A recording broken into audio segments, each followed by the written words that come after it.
El objetivo de este espacio es ampliar nuestros horizontes, reconocer y valorar diferentes retos y posibilidades del quehacer docente hoy día en nuestras instituciones de educación superior, formando jóvenes y adultos para insertarse en la sociedad y transformarla con su quehacer.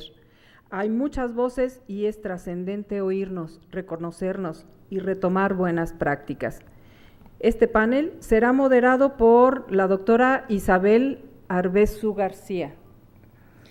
Los expertos que nos acompañan son el doctor Carlos Moya Ureta, la doctora Etelvina Sandoval Flores y el doctor Manuel Gil Antón. Les pido a nuestros panelistas y moderadora sean tan amables de iniciar este evento. La dinámica será la siguiente: se llevará a cabo el panel a través de las preguntas que hará la moderadora. En este momento, el grupo de jóvenes entregará tarjetas a la audiencia para que puedan plantear preguntas a cualquiera de los ponentes. Le dejamos en esta mesa de diálogo y cedo la palabra a la maestra Isabel Arbezu García. Gracias, muchas gracias, muy buenos días a todos. Muchas gracias por estar, ¿se oye bien? Gracias por estar presentes en este tema tan importante que es la docencia, los desafíos y lo podríamos decir, las oportunidades que enfrenta. Ahora yo me voy a presentar, después quiero que cada uno de los panelistas sea tan amable de presentarse, podría ser la institución de donde vienen y sus líneas de investigación, si están de acuerdo. Y yo he planeado, si es que ustedes están de acuerdo, que cada quien hablara de lo que le llamó la atención cuando leyó la temática. Y después yo traigo dos preguntas generadoras para que las contesten cada uno de ustedes y al final podríamos abrir un debate para que participen todos. No sé si estén de acuerdo, ¿sí? Bueno, pues muchas gracias. Mi nombre es María Isabel Arbezu García, soy profesora e investigadora de la UAM Xochimilco. Si eres tan amable en presentarte, Etelvina, por favor. Bueno, mis líneas de investigación es todo lo que tenga que ver con la docencia, formación de profesores, evaluación, representaciones sociales de los actores de la educación. Por favor. Ahí está, pero te presto el micrófono. Muy buenos días, mi nombre es Etelvina Sandoval Flores, soy profesora de la Universidad Pedagógica Nacional y mis líneas de investigación han sido los maestros, sus prácticas, el trabajo docente en escuelas y de algunos años acá me he centrado en la formación de los maestros, tanto inicial como en servicio, y últimamente he estado trabajando sobre profesores principiantes. También he trabajado formación de formadores y maestros de educación normal. Muchas gracias. El doctor, por favor, Carlos Moya. Muchas gracias. Muy buenos días a todas y a todos. Gracias por estar aquí, gracias por venir, gracias por acompañarnos. Bueno, mi nombre es Carlos Moya Ureta, soy de nacionalidad chilena, soy doctor en psicopedagogía de la Universidad Católica de Lovaina La Nueva, y antes tengo todo el itinerario de títulos y diplomas antes del doctorado. Soy profesor investigador de un instituto de posgrado que se llama Instituto Latinoamericano de Altos Estudios Sociales, que es un instituto cuyo objeto ha sido el desarrollo, la promoción y la realización de programas de posgrados en la mayoría de los países de Sudamérica. Estos últimos 2 años hemos estado solo dedicados a la formación doctoral. Y a fines de este año, el instituto ha decidido ampliar a un área de alta necesidad social que es el área de las ciencias ambientales, y a partir de fines de este año, principios del próximo, nuestro instituto se llamará ya no solo Instituto Latinoamericano de Altos Estudios Sociales, sino también ambientales y ambientales. Bueno, y mis líneas de investigación se refieren a la producción de saberes, producción de conocimientos, la pedagogía de autores y la Universidad del Sur. Muchas gracias. Gracias a usted. Manuel, por favor. ¿Qué tal? Manuel Gilantón, para servirles. Por favor, les ofrezco una disculpa. Fui por 3 torniquetes de la universidad porque no sabía bien cómo entrar y quise romper una escalera con mi rodilla izquierda. No lo logré, se rompió la rodilla y entonces tengo que andar despacito. Perdónenme por haber llegado tarde y perdónenme ustedes también. Soy profesor, estudié sociología, a diferencia del doctor, yo soy de Narvarte, aquí cerquita, en la ciudad, ¿no? Aunque quiero mucho a Chile, y espero que le vaya bien en la Copa. Bueno, eso hoy.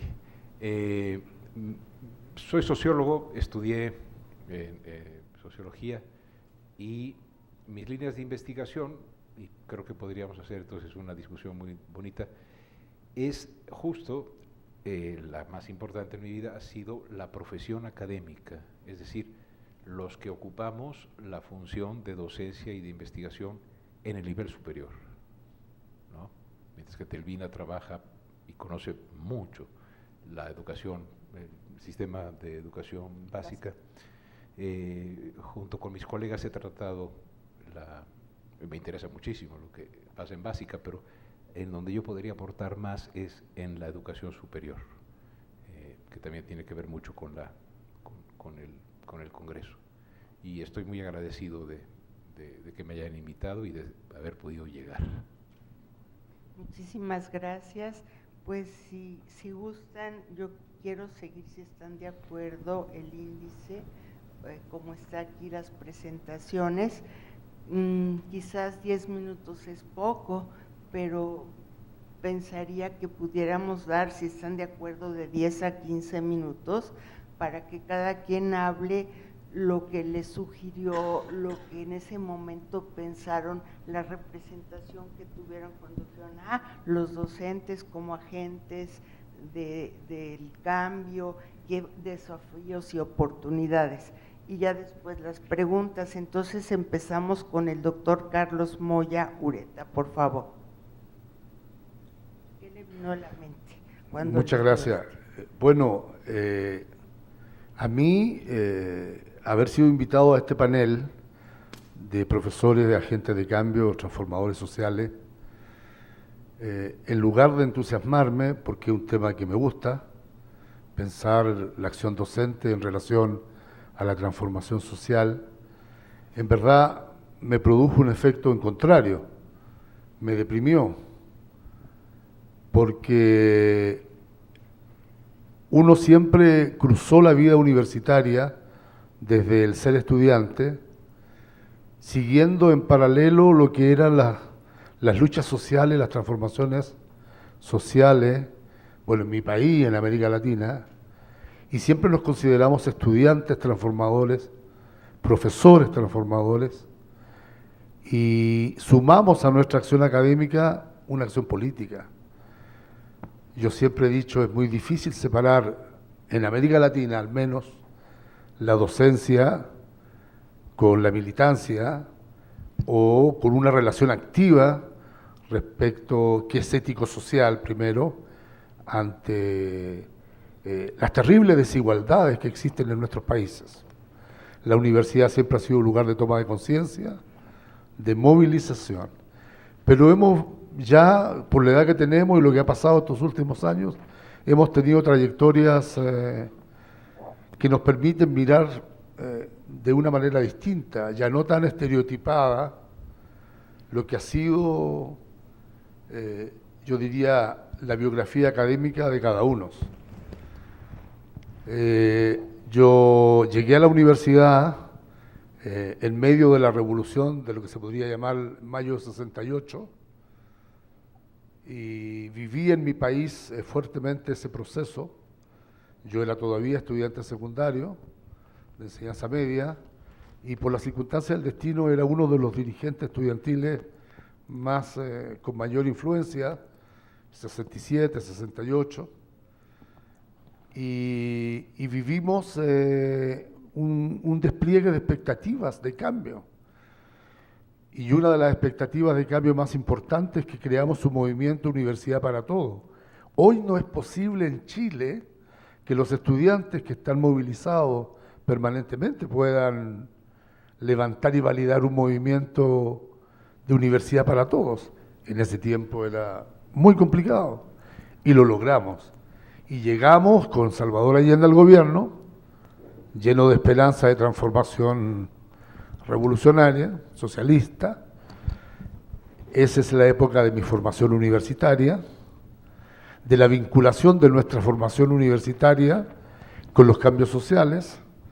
Yo estudiaba historia, Salvador Allende socializó empresas, los trabajadores se organizaron en cordones industriales y el Ministerio de Educación organizó liceos en esas industrias para que los trabajadores, que eran evidentemente, que habían sido excluidos de la educación básica y media, pudieran completar sus estudios. Y yo llegué ahí con mis compañeros a darle formación de educación media a los trabajadores. Y vivimos procesos gloriosos, porque cuando intentamos instalar los programas curriculares del ministerio, los trabajadores dijeron, no, nosotros no queremos aprender esa biología, no queremos aprender esa matemática, no queremos aprender esa historia. Nosotros queremos que nos enseñen cosas que podemos aplicar a la producción. En ese momento estaba la batalla de la producción, el bloqueo norteamericano, y lo que ellos querían era que su pasada por ese liceo, que era un liceo regular del ministerio, cambiara su currículum y cambiara las prioridades de aprendizaje. Yo, a pesar de autoconsiderarme revolucionario, de izquierda, me sentí fuertemente impresionado por esa demanda de los obreros. Ellos querían estudiar lo que les faltaba, lo que les hacía falta. Bueno, eso terminó un tiempo después con el golpe. Muchos de ellos fueron a los campos de concentración. Yo pasé a la clandestinidad. Bueno, y esa es otra historia. Pero cuando yo reaparezco en Lovaina haciendo mi doctorado, después de una biografía que sería largo comentar y que no viene al caso, yo quería trabajar, y le conté ayer a unos colegas, sobre las transiciones en política educacional, porque lo que queríamos era recuperar el estado de educación democrática que Chile tenía 15 años antes, cuando considerábamos que era una democracia republicana y participativa. Los profesores del laboratorio de pedagogía experimental en la Facultad de Psicología que yo llegué me dijeron que eso era de política y que ellos estaban dispuestos a formarme como científico, enseñarme a investigar, pero que yo eligiera otro tema. Y yo me sentí un poco humillado, como se tiene que haber sentido humillado cualquiera de los sudamericanos o del tercer mundo que van a hacer posgrado a Estados Unidos, a Europa. Y ahí a mí se me ocurrió una frase que me ha dado de comer estos 30 años.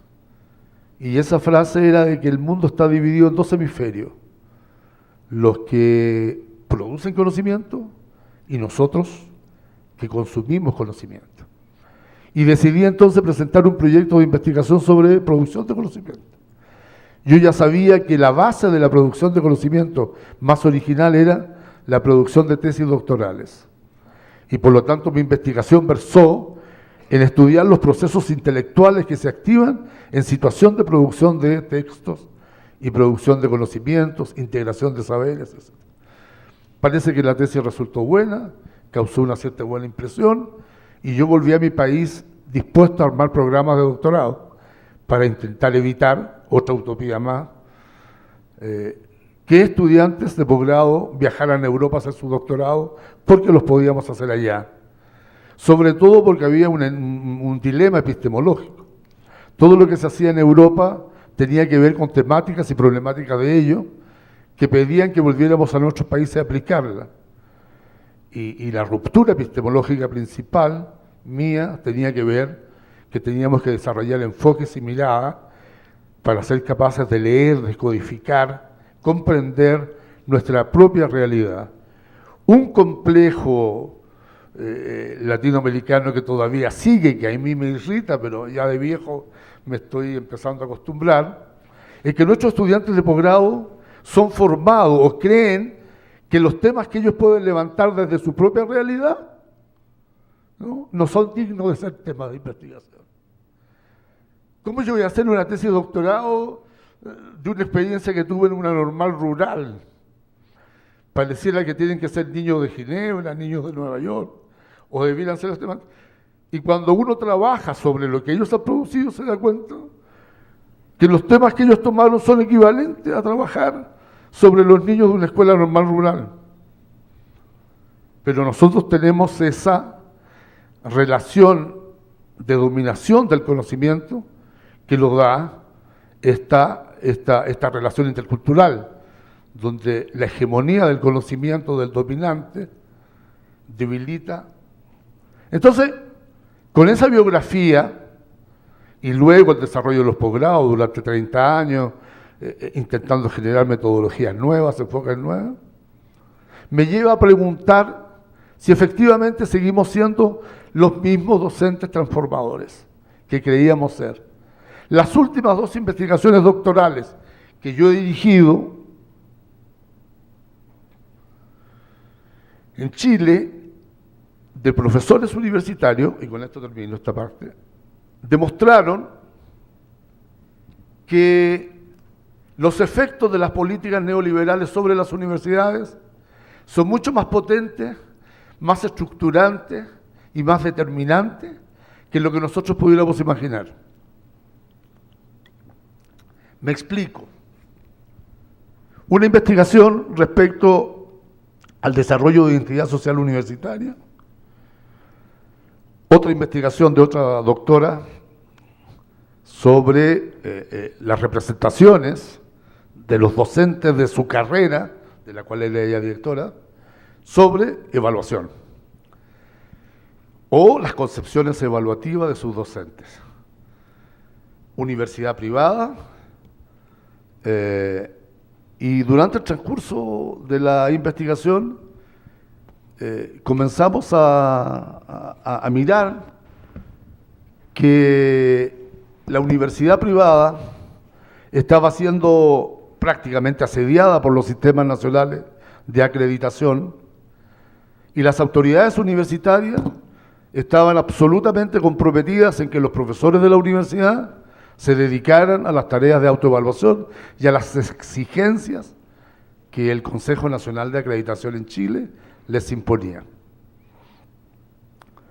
Y la investigación se realizó en ese proceso, con ese contexto. Y pudimos apreciar que efectivamente la docencia de los profesores estaba fuertemente afectada por ese contexto. Y lo voy a explicar fácilmente de 2 maneras. La universidad comenzó a aplicar todos los protocolos de autoevaluación para satisfacer la demanda del Consejo Nacional. Y las respuestas a los cuestionarios y a las evaluaciones que se les hicieron a los profesores daban un nivel de 80-87% de conformidad con lo que se esperaba que se respondiera. Y esta doctorante, que era la directora de ellos, dijo, pero eso no es verdad. Ellos han respondido lo que ellos querían escuchar, pero cuando están aquí, en el departamento, en clase, cuando tenemos reuniones de profesores, ellos dicen otras cosas.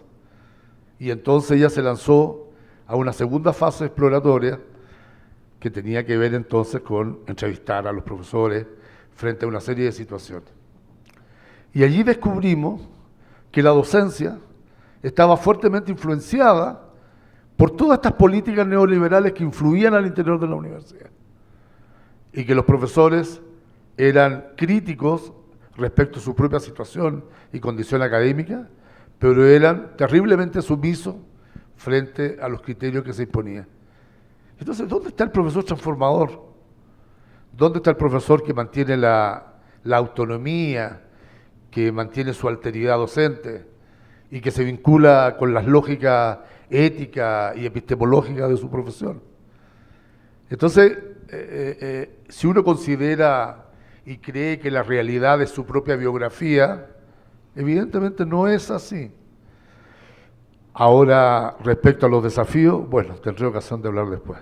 Muchas gracias. Gracias, doctor. Pues así muy brevemente, lo que yo puedo comentar antes de la palabra a la doctora Telvina, está bien, es que, bueno, yo trabajo cualitativo, entonces él habla a partir de su experiencia, ¿no? Porque todos tenemos subjetividad, la identifiquemos o no. Entonces él nos muestra dos facetas de la docencia. La primera es autobiográfica y la segunda es a partir de los otros. En su biografía habla de un docente transformador y se pregunta ahora si aún siguen siendo él y su generación docentes transformadores.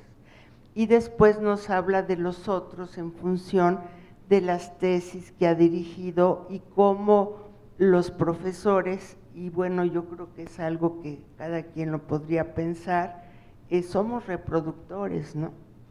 Y ahorita me vino a la cabeza cuando escuché eso a Henry Giraud sobre las teorías de la reproducción y de la resistencia, ¿no? Y bueno, le damos la palabra a la doctora, por favor, gracias.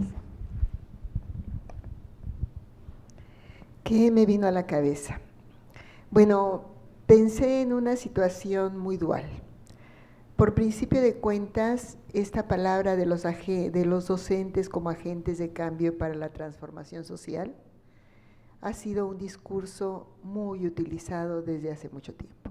Si los maestros son el motor del cambio, los maestros son aquellos que van a transformar la realidad, los maestros son aquellos que pueden sacar adelante al país, y se hace recaer en los maestros una gran responsabilidad que no siempre es compartida. Está bien, los maestros son agentes de cambio, pero al mismo tiempo los maestros son trabajadores y también los maestros tienen ciertas condiciones en su trabajo. Sin embargo, este discurso ha sido un discurso gubernamental, ¿no? muy recurrente, que después lo ha tomado el sindicato de maestros para su propio beneficio, ¿no? Ya últimamente son el ejército intelectual. Y entonces, como ejército intelectual, ellos se asumen como los verdaderos maestros y los transformadores, el cambio. Sí, creo que a veces se hace recaer sobre los hombros de los maestros una responsabilidad que no es solo de ellos, es una responsabilidad compartida. Entonces, en ese sentido, lo pensé como un discurso dual, porque por otra parte, yo comparto la idea de que los maestros son sujetos muy importantes para el cambio, porque ayer terminaba con eso, ellos están en todos lados, están en todo el país, tienen contacto con la población, sus actividades, las actividades que desarrollan tienen influencia, están formando a los ciudadanos. Y sí creo en ese sentido que el maestro es potencialmente un agente de transformación. Claro, no quiero decir, estamos hablando de manera genérica, no hay de todos tipos de maestros, desde luego. Están los maestros que hablaba el compañero, los maestros que desde jóvenes sentíamos que estábamos haciendo la revolución desde las aulas y participábamos y demás. Y también están aquellos que no, tenemos que entender también que el magisterio ha venido cambiando, es decir, primero que no hay un solo magisterio. Tendríamos que pensar nuevamente en esta diversidad de docencias y las particularidades que se tienen para poder ver desde estos lugares lo que se ha aportado, ¿no? Y por otro lado, tendríamos también que pensar en estas transformaciones que se han venido gestando en el magisterio. Yo hablo desde luego del magisterio de educación básica, como decía Manuel, ha sido mi campo, educación básica y normal. Entonces, ¿qué transformaciones se han venido gestando? Los maestros fueron los agentes del cambio en el México posrevolucionario, ¿no? Ellos fueron incluso, había misiones culturales, los maestros eran los agentes del cambio, hubo normales rurales, en el maestro estaba depositado una gran expectativa.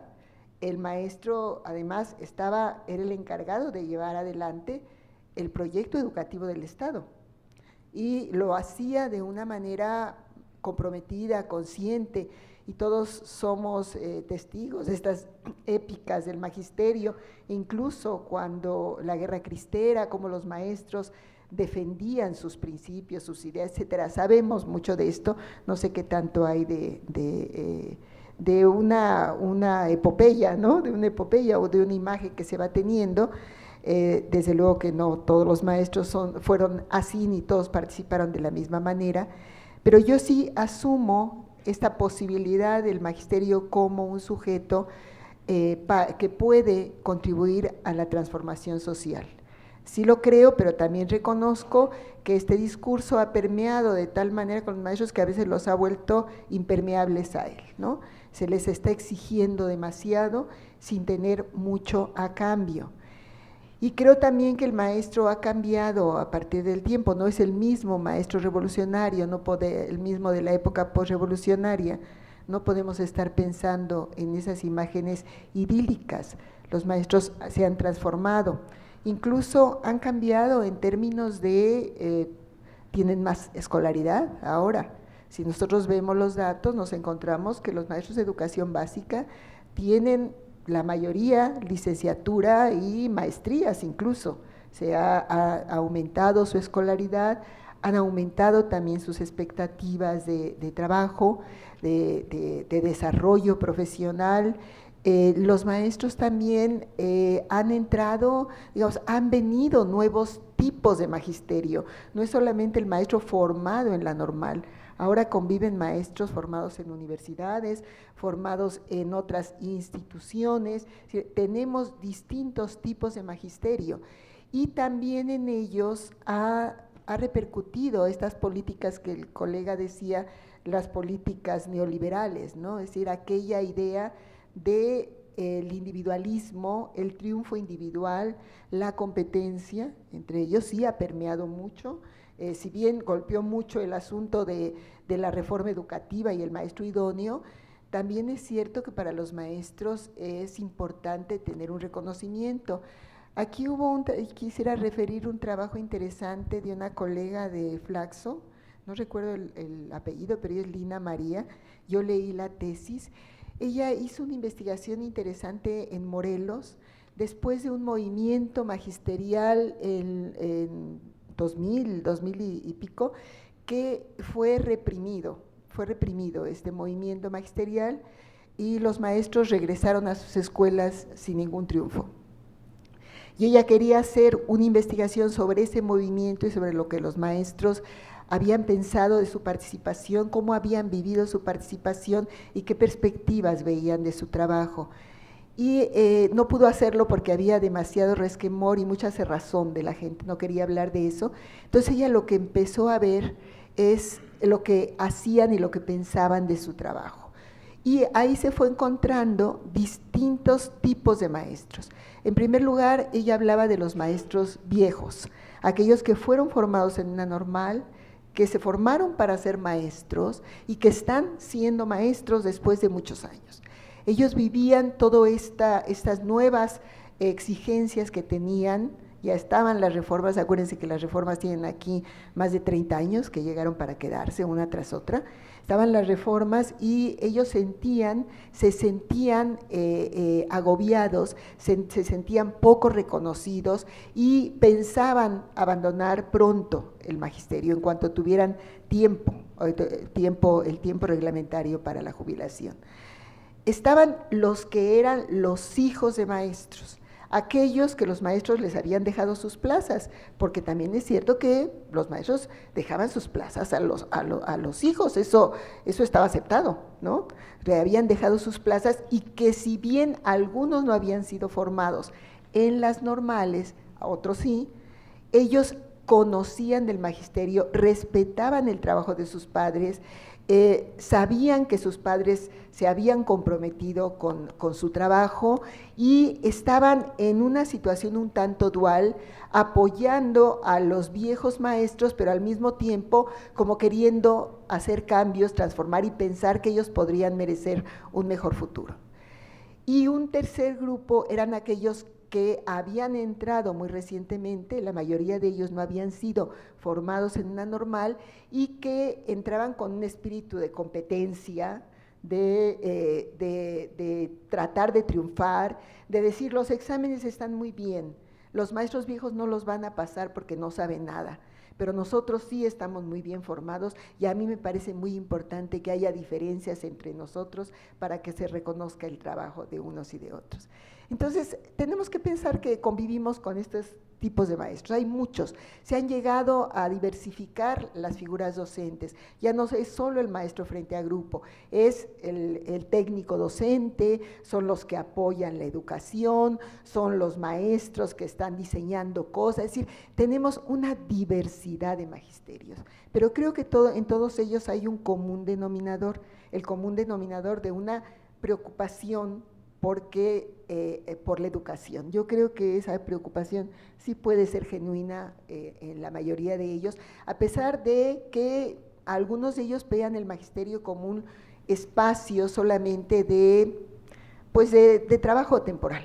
También es cierto, algunos lo veían como un espacio de trabajo temporal y creo que en este magisterio existen cosas, es decir, hay culturas magisteriales que se van conformando y que de la que van participando los distintos maestros, aunque sean de diferentes bloques, de diferentes orígenes, aunque hayan llegado a la escuela con diferentes expectativas. Entonces, hay un común denominador que son, me parece, los niños, ¿no?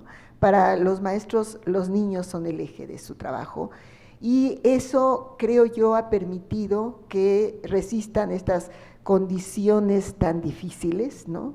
Ayer yo les decía que están actualmente bombardeados por demandas de distintos ámbitos. En este momento hay un gran problema, por ejemplo, en las escuelas no saben muy bien qué van a hacer, decía cuál es el programa, el programa que vamos a seguir para el próximo año, el plan de estudios que tenemos para el siguiente año, cuál es, cómo vamos a incorporar todo este asunto de la evaluación, que antes tenían que estar evaluando de tal manera y subiendo las evidencias y haciendo, ahora no saben si tienen que seguir con lo mismo. Hay cambios, hay órdenes contradictorias en las escuelas, de repente se les dice que van a desarrollar una actividad, los clubes, un estudiante mío está haciendo su tesis sobre cómo están viviendo los maestros la reforma educativa, pero desde las aulas, y entonces se encuentra con los clubes que pues eran la cuestión de la autonomía de la escuela y entonces al creer que había autonomía en la escuela, los maestros pues deciden, bueno, hay quien baila, hay quien canta, hay quien juega ajedrez, entonces armaron clubes diversos, piden el dinero a los padres de familia para el material y a los 2 meses cambio de señal porque les dicen, no, en las pruebas esta escuela salió muy mal en matemáticas y en historia, entonces los clubes deben ser de matemáticas y de historia.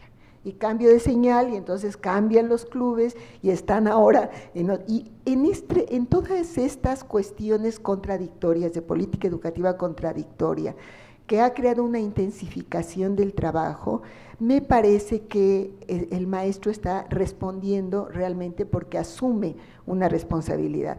Para mí esta es la semilla, la potenciación de la posibilidad de que los maestros puedan ser agentes de transformación.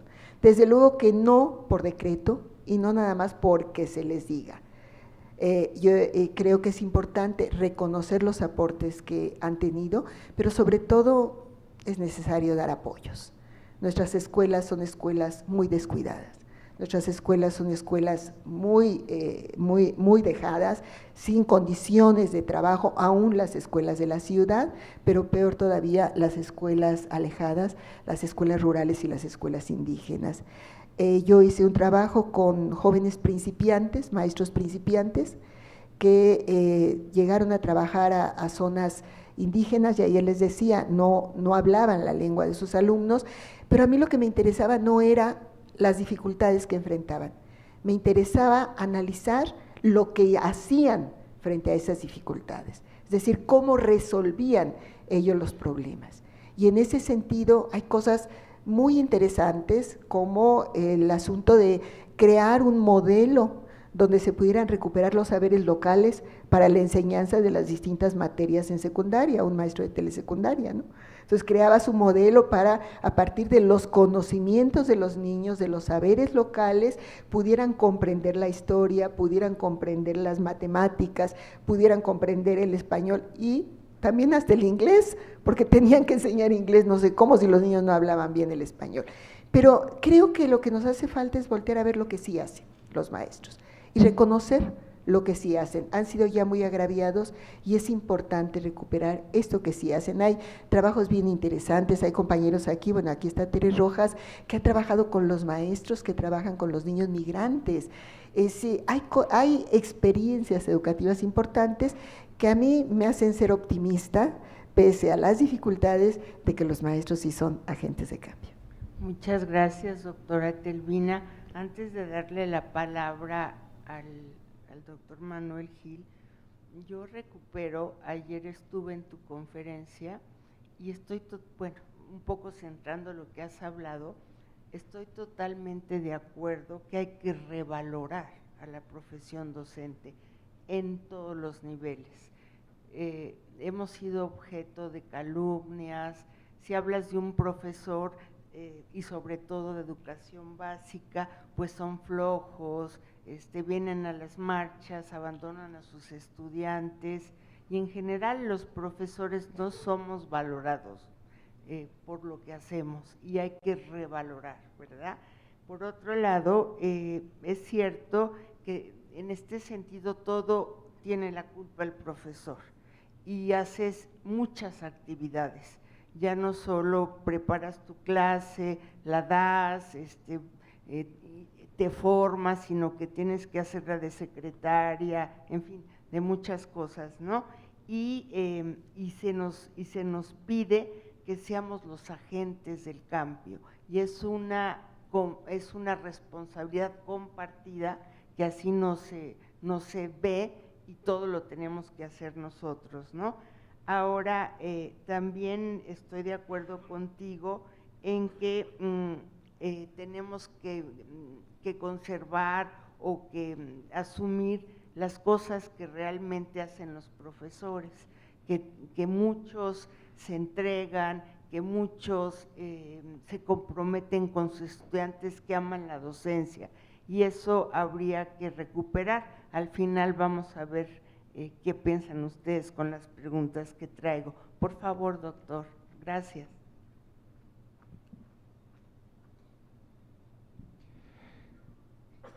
Como les decía, voy a trabajar la parte de la educación superior, que creo que también tocaría a la educación media superior. Nada más antes, yo recuerdo cuando era más joven, hace unas semanas, que me impresionó muchísimo un cuento que les quiero recomendar de José Revueltas, que se llama Dios en la Tierra, en el cual relata lo que sucedía con algunos profesores cuando el magisterio representaba el proyecto de modernización del Estado-Nación y en ciertas regiones del país la Iglesia representaba la propuesta de conservación de lo que se llamaría el oscurantismo. Muchos de ellos perdieron la vida y curiosamente les cortaban las orejas.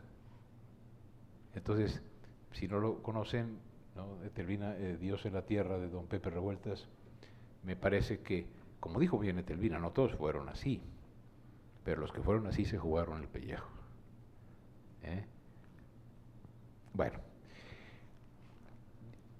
cuando me invitaron, primero no sabía que existía la asociación, entonces me da mucho gusto que exista.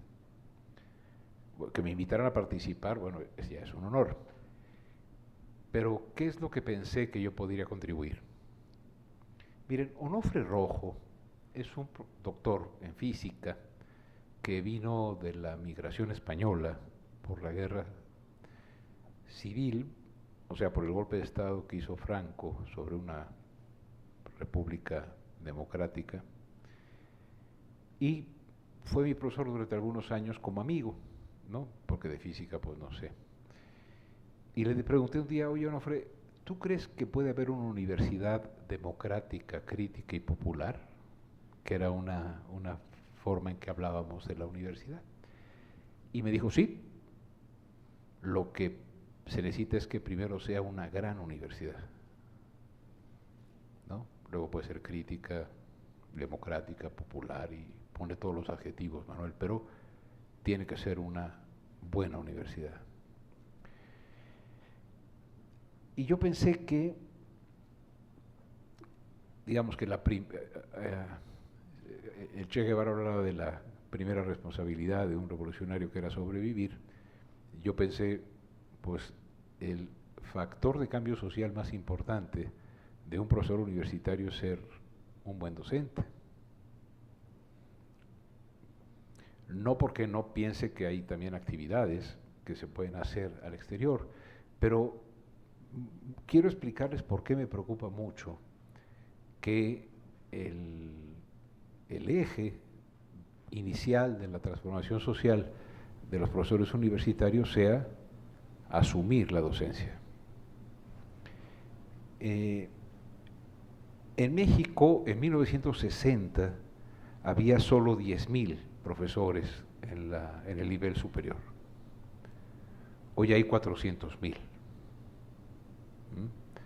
Esos 10,000 profesores iban a más o menos 50 universidades y teníamos una cobertura del 2% del grupo de edad.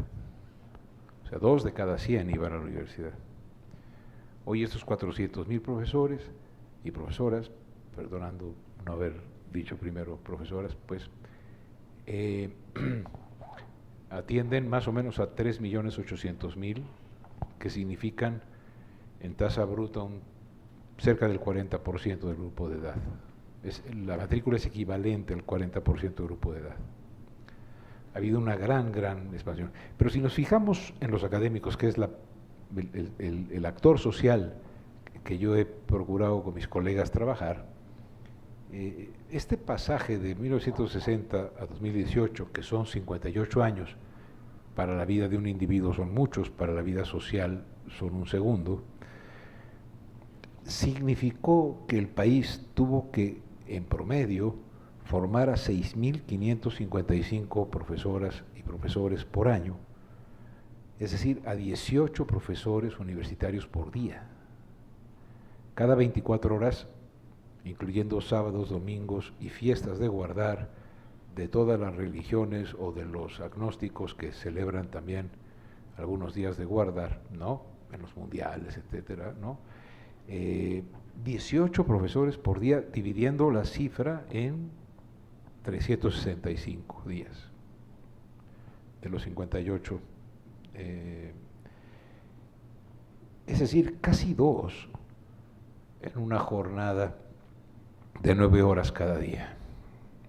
O sea, el esfuerzo nacional para la conformación de lo que llamamos hoy la profesión académica fue impresionante.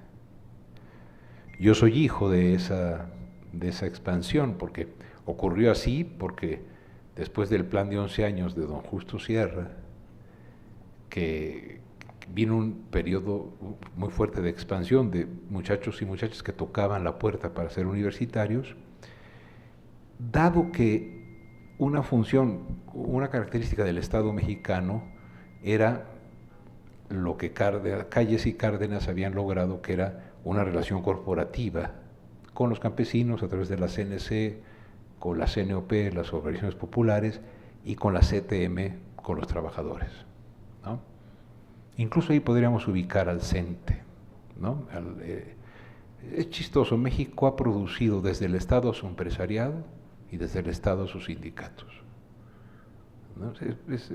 Es interesantísimo el país. Bueno, no a todos, por supuesto, pero sí a los sindicatos y a las confederaciones. Pero, ¿qué hacía el Estado con un producto del progreso, del desarrollo estabilizador, muy peculiar, que eran las clases medias? Pues no podía haber una Confederación Nacional de Clases Medias, porque las clases medias, por definición, adoptan un proyecto más individual, menos gregario, no van a una fábrica de clases medias, no van no hay clubes de clase media, no le dan credencial a uno de clase media, ¿no? Entonces, la clase media lo que demandó fue movilidad social, es decir, estudios universitarios, y no necesariamente los estudios o la preparación, sino los certificados que en el imaginario social daban acceso a tener una casa en el Pedregal y un coche, ¿no? Que era la característica de los catedráticos, de los 10,000 catedráticos de 1960, ¿no? La clase media pide movilidad social, el Estado acepta otorgar a la clase media, estos sectores, clase media o también de obreros especializados, y les dice, es más fácil abrir una universidad y generar un pupitre que un empleo, de tal manera que se hace lo que Rusconi llamaba un intercambio político, en el cual, a cambio de la oportunidad de movilidad social, el Estado obtenía de las clases medias lealtad política. Eso empieza a romperse en 68, luego en 70 con el halconazo, en fin, pero lo que sí tenemos es una enorme expansión. En esa expansión se generan esta cantidad tan grande de profesores universitarios, entre 60 y 70 es muy grande, o sea, este periodo esta cifra de 18 es un periodo, es un promedio de los años, pero la expansión de los 60 es fuerte, la de los 70 es impresionante, en los 80 se cae por la crisis, en los 90 crece, pero por crecimiento de instituciones particulares, y luego de 2000 a la fecha, por nuevas modalidades de educación superior, ya no universitarias. Las universidades tecnológicas, las politécnicas, las interculturales, los institutos tecnológicos estatales o descentralizados. Pero si tomamos el nivel de análisis de la educación superior, de ese tamaño estamos hablando, de 4 entradas o 5 entradas al Estadio Azteca completas. Si han estado ustedes en el Estadio Azteca y lo ven lleno, y creo que ahora ya con la remodelación no son 100,000 los que caben, sino 80,000, son 4 o 5 entradas al Azteca. Entran, salen, entran, salen 4 veces, y ese es el tamaño de la producción académica mexicana. Es impresionante, sobre todo cuando surge de una base social en la cual en ese entonces las personas no teníamos pedigrí académico, ¿no? Mi papá estudió 4 años de primaria, mi mamá 6 en las Vizcaínas, ¿no? Y yo era el primero de los Gil y de los Antón, de Cromañón a la fecha, o de Adán y Eva, si ustedes son creyentes, que llegaba a una universidad. Y no conforme con ello, antes de terminar mis estudios de licenciatura, me contrataron como profesor e investigador en la UAM, ¿no? Hoy se necesitan postdoctorados y todo eso, ¿verdad? Pero en aquel tiempo, y esto pareció el Evangelio, ¿verdad? Bueno, en esos días era así la cosa. ¿Cuál es el argumento que yo quiero presentar a ustedes? Que lo que es el denominador común de estos 400,000 colegas, que están divididos en 320,000 profesores por por asignatura, contratados sin estabilidad en el empleo por horas, entre los cuales hay catedráticos que van y dan una clase, hay profesoras sobre todo que con ello contribuyen al gasto familiar, porque hay un sesgo de género en ese tipo, ¿no?, de académicos. Hay 80,000 profesoras o profesores tiempo completo. El grueso de la Universidad Mexicana está sostenida por profesores de asignatura, a los que más hemos maltratado durante toda esta etapa. Hay 80,000 que tienen tiempo completo, ¿no?, un 20%. De ellos, 40,000 tienen doctorado y de esos, 25,000 están en el Sistema Nacional de Investigadores. Lo que tienen como común denominador, desde los profesores por asignatura, que rememoran al catedrático de los 60, que tenía su empleo fuera y daba una clase. No sé si ustedes, no, están muy jóvenes, pero y nadie tampoco del podio tiene tantos años como yo, pero decían, doctor fulano de tal, especialista en algo, catedrático de la UNAM o catedrático de la Universidad del Estado correspondiente. Era un signo de distinción. Aún lo es. Pero, ¿qué es lo que es común denominador? Lo que hacemos todos. Tengamos tiempo completo, tiempo parcial, doctorado, maestría, licenciatura, lo que sea. Se nos asigna dar clases. Y se nos asigna dar clases en una altísima proporción sin haber tenido ninguna preparación para hacerlo. Como diría mi profesor Alberto Arnaut, y como Etelvina sabe, los que saben de la complejidad y la relevancia de la docencia son nuestros colegas de la educación básica, que se formaron en escuelas orientadas a esa especialidad. En el caso de la educación media, hasta hace muy poco, y creo que aún ahora mucho, y en la universidad, se supuso que como teníamos un certificado, sabíamos, y que por lo tanto, si sabías, podías dar clase. Como diría Nuño, de infausta memoria a mi juicio, cualquiera puede enseñar.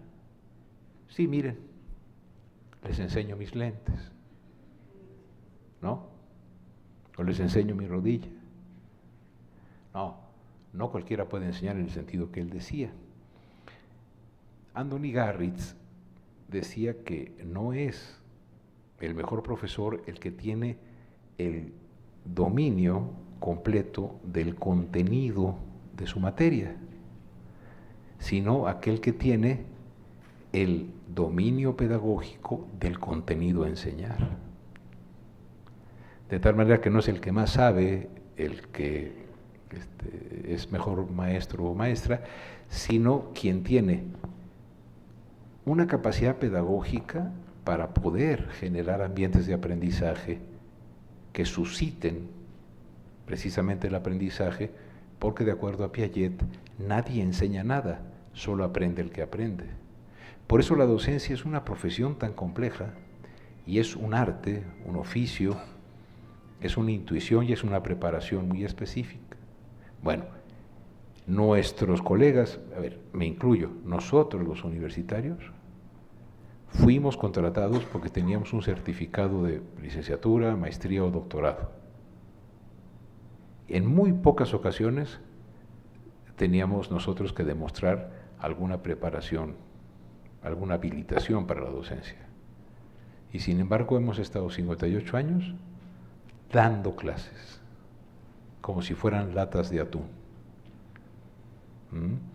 Y además, en estos nuevos tiempos, llenos de indicadores en los cuales, si no eres doctor, no existes, en el que tenemos cada vez más instituciones con indicadores de altísima calidad, pero cada vez más débiles, porque para los indicadores de calidad hay que ser individualista y no generar proyectos colectivos. En general, somos universidades de papel. Por decirles nada más un dato, en la UAM el tabulador otorga 220 puntos por un curso de un trimestre y 3.300 puntos por un artículo de investigación. No solamente no estamos preparados para la docencia, sino que la despreciamos en esta carrera infame para tener prestigio, centavos adicionales, etc. Cuando a un universitario le preguntamos ¿qué haces?, te dice, mi carga docente es de tantas horas y yo hago investigación. Cada que yo oigo eso me imagino que la docencia es como el pípila, ¿no?, que trae una carga docente, o sea, es una friega, para decirlo en términos de Narvarte, ¿no?, es decir, es una pesada tarea, mientras que hacer investigación es verdaderamente la función que da caché, que da distinción, etc. Entonces quisiera terminar diciendo que, además de esto, tenemos una cuestión que dijo Bernard Shaw en el siglo XIX, que es terrible, que dice, el que sabe hace, el que no sabe enseña. Entonces, eso también pesa porque, él lo dijo en inglés, el que puede hace y el que no puede enseña, despreciando la actividad que Aristóteles decía que era la más importante del conocimiento humano. De tal manera que yo pienso que si nosotros queremos que el docente sea transformador social, lo que tenemos que hacer es preguntarnos si los universitarios estamos preparados para la docencia. Tengo para mí que los profesores aprendimos, si acaso, a dar clase con el salón lleno.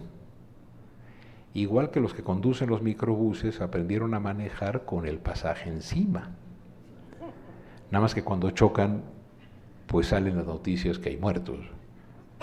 ¿Cuánto talento habrá muerto en las universidades mexicanas por despreciar la especificidad de la actividad docente?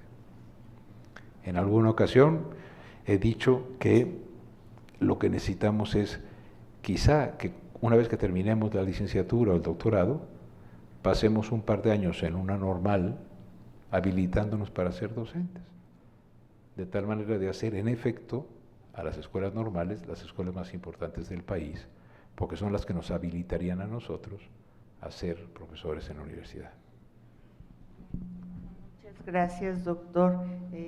Antes de pasar a las preguntas que traigo para que contesten, y después daremos de 11:30 a 12 para preguntas y respuestas, pues sí, doctor, estoy de acuerdo con usted.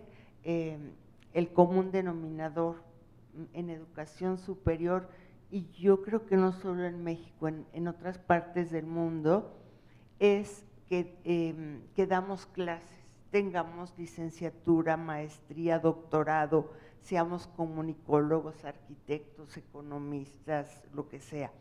Y hay poca, por no decir nula, porque no se puede decir siempre o nunca, hay poca formación docente. Son pocas las universidades que tienen algún departamento o coordinación de formación docente.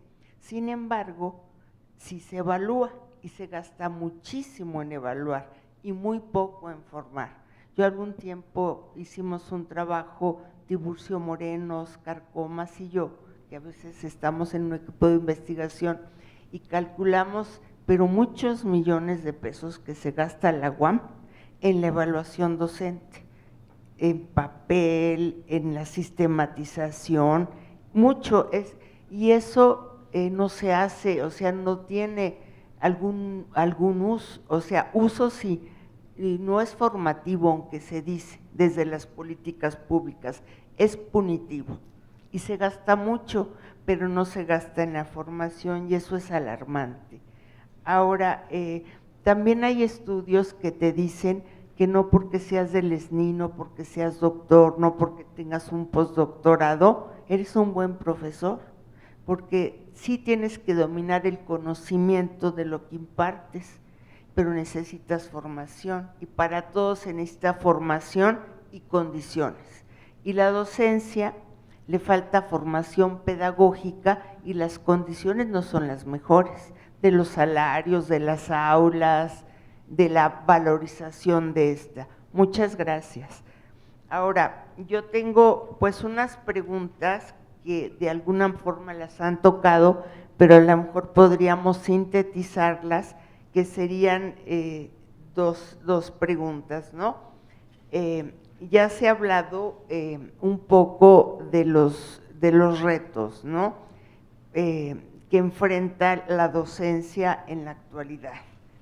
Y podría resumir usted en Chile, ya lo dijo, pero muy brevemente, ¿cuáles son los retos que enfrenta la docencia en el nivel que usted guste y trabaje?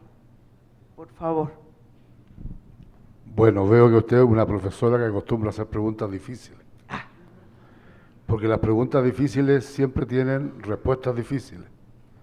Y esas son las respuestas que nos gustan y que a uno lo sacan mal, digamos. No, mira, sí, por supuesto, gracias. Sucede lo siguiente. Yo la primera parte, y también mis colegas les agradezco que hayan hecho algo así, han usado la biografía docente, referirnos un poco a nuestras propias experiencias, porque de pronto pensamos o hacemos como que pensamos y nunca mostramos de dónde vienen las ideas que pensamos y que transmitimos, y tienen que ver con nuestra trayectoria de formación.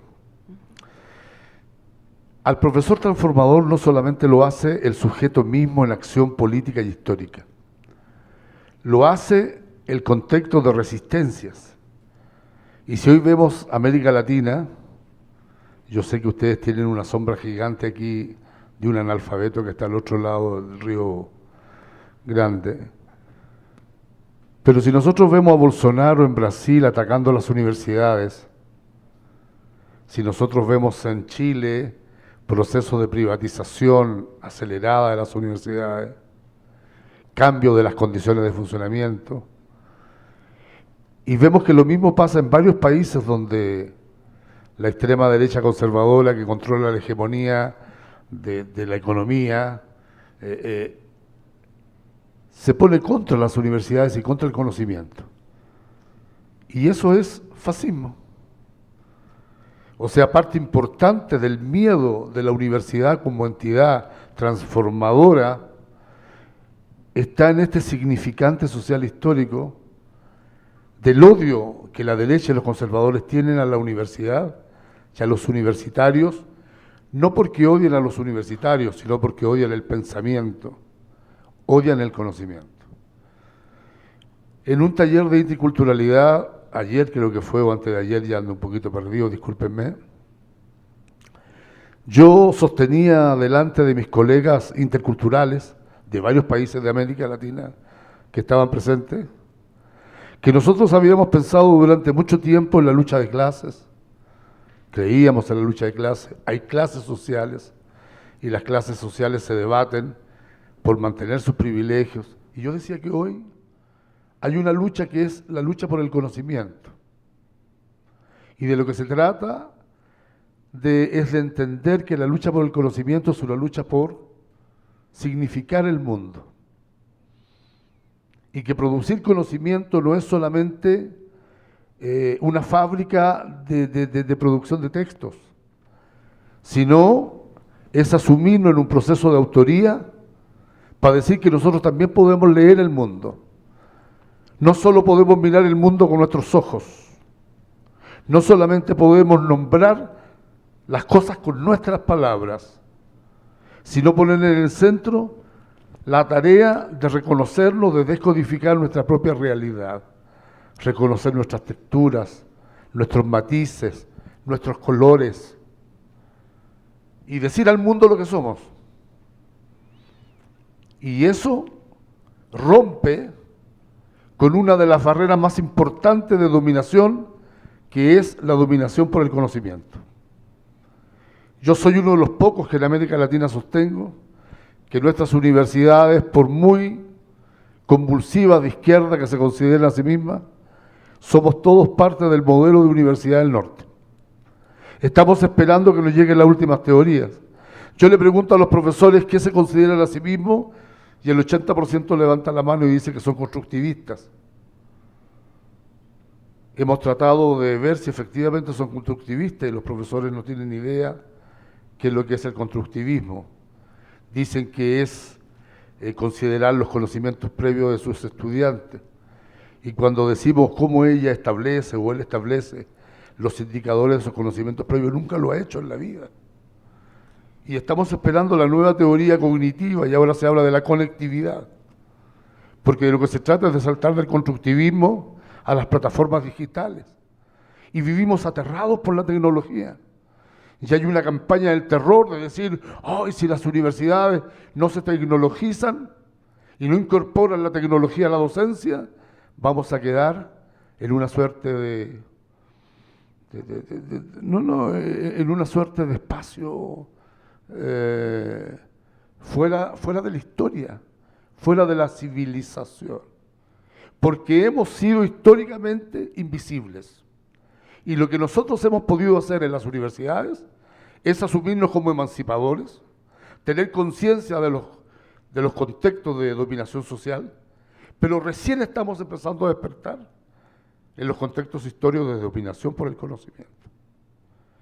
Entonces, somos los profesores, somos los académicos, son las universidades, son los educadores, pero también la sociedad en su conjunto, los que seremos capaces de resignificar el mundo en la medida que somos capaces de leerlo. No se trata de producir conocimiento contra nadie, pero se trata de decir que también existimos. Y entonces esta idea de, yo digo, la teoría del calcetín, meter la mano lo más al fondo hasta llegar a la punta del calcetín para darlo vuelta, es un poco la metáfora de pasar de ser de Universidad del Norte a Universidad del Sur. Un sur epistémico, porque la Universidad del Sur no es un norte, una relación geográfica. Tiene que ver, el instituto nuestro se diferencia y hemos sufrido un calvario de ser cercados, criticados, producción de conocimiento desde la perspectiva del sur. Nuestro símbolo es, ya desde hace muchos años, el mapa de América Latina invertido para decir que somos parte de la conciencia universal, somos parte del conocimiento universal, pero tenemos que empezar la tarea de artesanos, de empezar a leer. Entonces, todas nuestras tesis doctorales, todas nuestras tesis de maestría, todos nuestros cursos tienen que ver con desarrollar enfoques, técnicas, metodologías que nos lleven a levantar como proyecto de conocimiento nuestra propia realidad. Ese es el desafío. Y esto será una larga marcha. A lo mejor más larga que la marcha de Mao, pero será una larga marcha. Nosotros, cuando éramos niños o jóvenes y estudiábamos las 5 tesis filosóficas de Mao en la universidad, en el curso de filosofía educativa, nos sentíamos profundamente satisfechos de que el presidente Mao hubiera logrado en ese país, averiado por la dominación colonial, instalado una perspectiva socialista. Hoy día nos damos cuenta que lo que hizo el presidente Mao fue instalar la modernidad, la racionalidad kantiana, en un país que tenía otra forma de pensamiento y otras racionalidades de libertad y de liberación. Pero lo bueno de los universitarios, lo que nos salva de no ir al infierno, es que somos seres reflexivos, críticos, que vivimos circunstancias coyunturales como esto, que tenemos la mala costumbre de elegir autoridades que no nos entienden. No sé por qué no elegimos como rectores, vicerrectores a los que piensan como nosotros, porque finalmente vivimos mediados por estas directivas que nos limitan en nuestra capacidad a producir mundo, a producir historia. Así es que lo que nosotros tenemos en Chile es una universidad privatizada, universidades públicas reducidas, pero las transformaciones políticas y económicas que vienen Se harán desde la universidad, se harán contra la universidad, pero seremos protagonistas los que optamos por el pensamiento, los que optamos por la conciencia y los que optamos por la transformación social. Nosotros somos un pequeño país que hemos tenido experiencias históricas, como todos los países las tienen, pero en el caso nuestro, que han sido, yo diría, referencia para lo que les puede pasar a los otros. No solamente libertarias, también conservadoras, también dictatoriales. Y estamos dispuestos a seguir siendo laboratorio para esas referencias que van siendo las marcas de los itinerarios de los humanos que vivimos en esta parte del mundo. Muchas gracias. Gracias a usted, doctor. Pues voy a intentar abreviar. Hemos hablado de los desafíos, de los retos. Hablaremos con ustedes dos de las oportunidades. Yo entiendo que no se puede generalizar, que tenemos diversos contextos educativos, una diversidad de profesores, como dice Etelvina, pero yo les preguntaría, y esto es algo que me nace, porque nuestro gobierno, como que falta conducción en educación, desde mi punto de vista, ¿no? Entonces, si nos reuniéramos investigadores educativos y trabajáramos y aportáramos documentos que pudieran conducir un poco la educación en México, quizás haríamos algo sin cobrar, por supuesto. Entonces yo me pregunto, en la mañana pensaba y decía, bueno, si tuvieran, Etelvina, si tuvieras en tus manos el diseño de una política educativa para las normales, aunque sin generalizar, pero ciertas pautas, ciertos lineamientos, ¿qué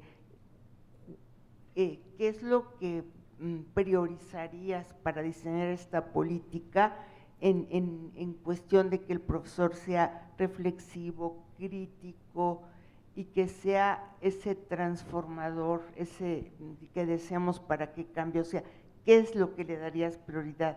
Sería muy importante escucharlo y que esto se grabara, ¿no? Y que ¿Por qué siempre tiene que ser sin cobrar? Bueno, ok. ¿Por qué siempre estamos reunidos los que no cobramos? Ok, que seamos asesores. No podríamos imaginar que una vez a lo menos se pudiera cobrar. Sí, perdón. Gracias. Tiene toda la razón, nosotros regalamos los… No, es para explicárselo a la Mónica, mi señora. Ah, ok, gracias. A ver, termina cobrando. ¿Cuál sería esa política que diseñarías, por ejemplo, en las normales? Ay, bueno, para la docencia. Mira, yo quisiera aquí recordar una frase de Paco Ignacio Taibo II, que nos decía, hace poco todavía, decía, cuando yo era joven, 68eros que fuimos, cuando yo era joven decía, la transformación está a la vuelta de la esquina, pero nos alargaron tanto la calle, de verdad. Esa calle fue larga, larga, larga, larga. Los compañeros chilenos vieron la transformación a la vuelta de la esquina y después tuvieron retroceso. Nosotros estamos también como en un momento de por lo menos de esperanza, de cambio, de posibilidades. Pero yo creo que entre lo que tú defines y lo que es posible hacer, siempre hay una brecha, y es los seres humanos, los intereses que están de por medio, las políticas que se han venido gestando, etcétera, ¿no? Yo, por ejemplo, estoy pensando en, bueno, una política que se ha venido planteando mucho ha sido este vínculo, y que ahora Manuel lo señaló en términos de este vínculo universidades, escuelas normales, ¿no? Bueno, esto tiene que romper con toda una historia de menosprecio a la educación normal y a la formación de maestros, ¿no? Yo fui maestra y viví eso mismo, es decir, las escuelas normales y las universidades estaban muy separadas, eran dos caminos distintos, dos circuitos muy distintos, el circuito universitario y el circuito normalista, y no se tocaban. Es decir, si uno quería entrar saliendo de la normal a la universidad, los estudios no eran reconocidos como licenciatura, ¿no? Bueno, a mí no me tocó como licenciatura, eran como preparatoria y no eran reconocidos como tal, porque no era posible. Y tenemos el caso de un compañero, no digo su nombre, un reconocido académico actualmente, que estudió en una normal superior y después la maestría en la UNAM, y cuando terminó la maestría le dijeron, ¿sabe qué? Usted no tiene licenciatura, no podemos reconocerle su maestría porque no tiene licenciatura, tiene normal superior. Entonces, este tipo de cosas que son parte de la historia y parte de como desprecio entre el universitario y el normalista, me parece que son una de las cosas que tendrían que plantearse. No es tan fácil romper esta brecha entre un sistema y el otro. No es fácil porque hay de por medio muchas construcciones sociales respecto de considerar al magisterio un trabajo de menor rango, ¿no? Así como se considera la docencia un trabajo de menor rango frente a la investigación, la docencia en niveles básicos o la docencia normales se considera también de menor rango, y entonces hay así esa mirada de, ay, pareces normalista, ¿no? Cuando está hablando alguien, es que ese parece normalista, me dijo una vez una compañera de alguien que estaba exponiendo y dijo, esa parece normalista, y le dije, yo también soy normalista, y me dice, no pareces, no pareces, ¿no? Este tipo de cosas que me parece que van mucho más allá de hacer un proyecto. O sea, ¿qué es hacer un proyecto? O sea, yo creo que ideas podríamos tener, el problema es cómo podemos desarrollar, cómo podemos lograr que éstas incidan realmente y que puedan ser consideradas, pero finalmente estas se van a cambiar, se van a transformar, y el cambio se nos va a seguir alargando, la calle se nos va a seguir alargando, porque aunque tengamos posibilidades, de todas maneras estamos hablando de condiciones que se han venido construyendo, historias institucionales que existen, ¿no?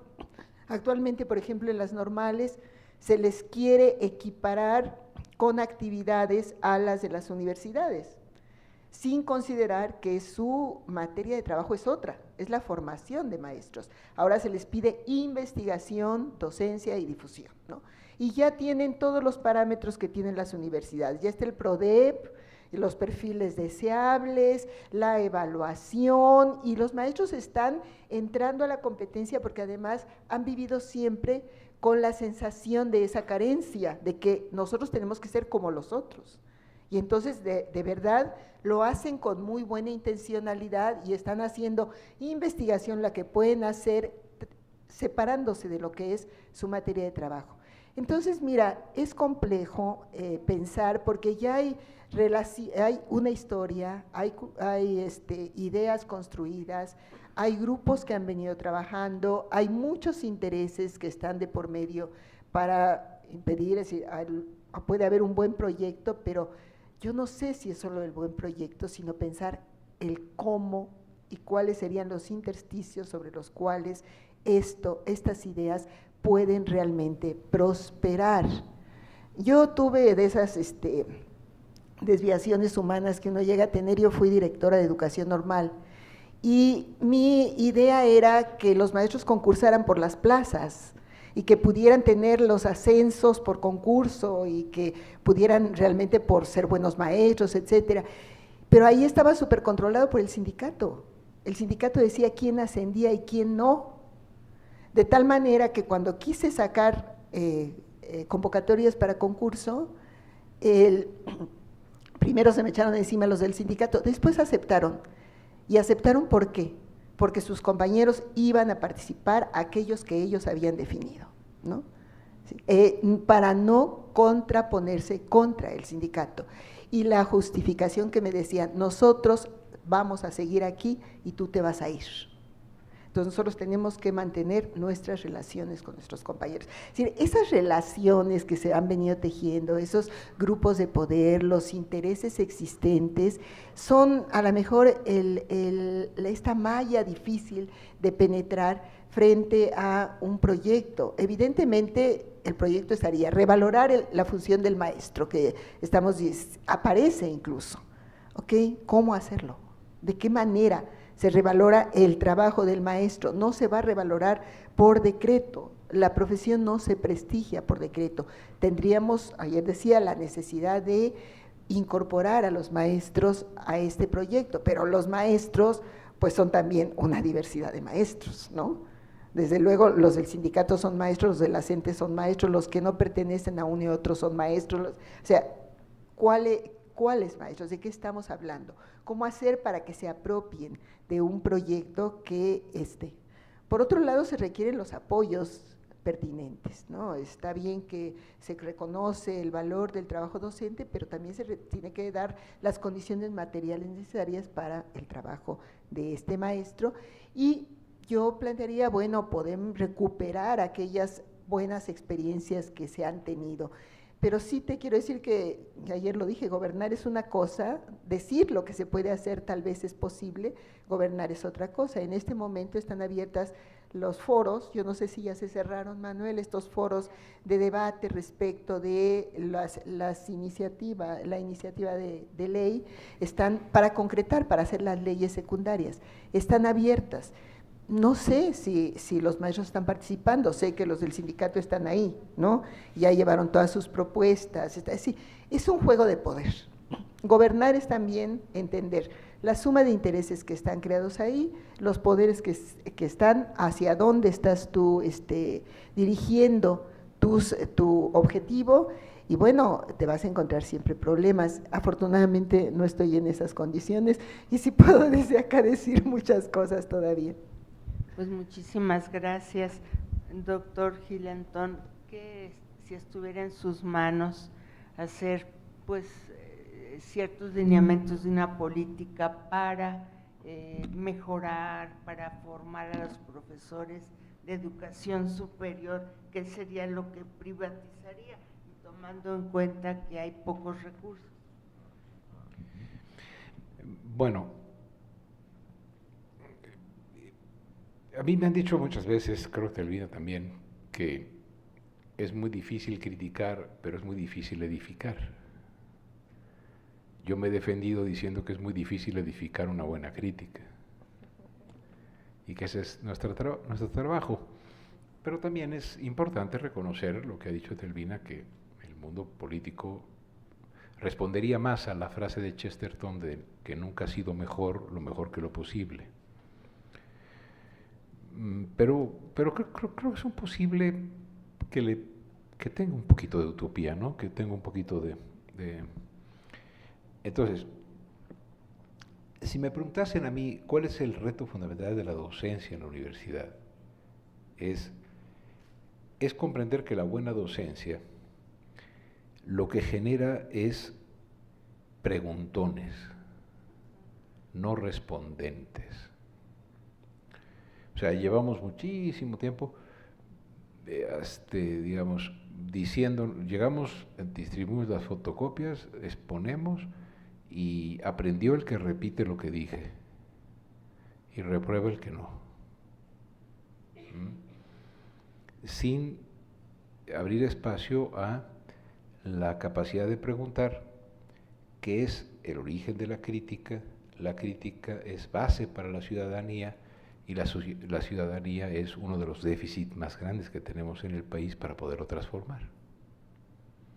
Entonces, con independencia de la materia que se trate, del curso, etcétera, yo creo que deberíamos orientarnos en la lógica de generar personas que con fundamento y con profundo estudio, y el estudio es un trabajo, la crítica barata es la que no pasa por el estudio, sino que pasa por una oposición cerril, sería muy interesante. Creo yo que terminó ya la sesión de sugerencias para las leyes secundarias, pero viene otro periodo en el cual vamos a opinar sobre las leyes secundarias en borrador, que ese es el que es interesante, ¿no? Porque aquí el sindicato sí tomó, ¿te acuerdas? Decían todos decían lo mismo, libremente, ¿no? Y eso siempre es sospechoso, ¿no? Pero bueno, ahí juega el sindicato, juega la CENTE, etcétera. Los que poco juegan son los profesores en su diversidad. ¿Por qué? Porque las reformas siempre se han concebido centralizadas y muy poco de lo que Telvina sabe un montón, como Elsie o como otras personas que son mis profesoras, que pasa en las aulas. Ahí hay maravillas. Y también hay grandes gandules, pero igual que en el gremio universitario, hay maravillas y hay grandes gandules. La proporción de gandules en los oficios son más o menos semejantes, salvo en la clase política, en que suelen ser más los gandules, ¿no? Entonces, no todos, obviamente, ¿no? No todos, que conocemos gente valiosa, ¿no? Bueno, y la segunda sería, a ver, es un reto porque implica trabajar mucho en las normales y porque también implica bajarle la crema a los tacos de los universitarios.